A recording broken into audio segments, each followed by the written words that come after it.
Good morning guys, এটা আমার প্রথম ব্লগ। আমি রেডি হয়ে চলে এলাম দোকানে ঢোকা মাত্রই দেখি সুপ্রভাত টিফিন করছে।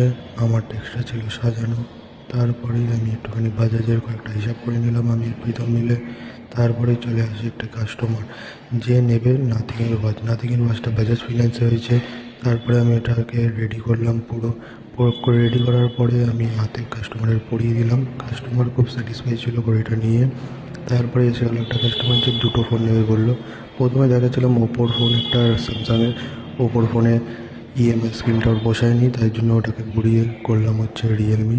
আমি স্যামসাংয়ের ফোনটা করছিলাম আর বাজাজ করছিল রিয়েলমি। স্যামসাংয়ের ফোনটা রেডি করে দেওয়ার পরেই আবার করে দিলাম রিয়েলমির ফোনটা রেডি। তারপরে রিয়েলমির ফোন নিয়ে কাস্টমার চলে গেল। তারপরে আমরা বসে সবাই একটু আড্ডা করছিলাম, কাস্টমার ছিল না তখন। তারপরেই চলে আসে আরেকটি কাস্টমার যে কিনা ওপোর ফোন নেবে। ওপোর ফোনে F31 Pro Plus আমি রেডি করে দিলাম। রেডি করে দেওয়ার পরে কাস্টমার খুব স্যাটিসফাই। তারপরেই চলে এলো আমার বউ আমাকে নিতে, কারণ আমি গাড়ি নিয়ে আসিনি। তারপরে চলে গেলাম আমি বাড়িতে, ফ্ল্যাটে ঢোকার সময়। আজকের মতন এইটুখানি, আবার দেখা হচ্ছে কাল।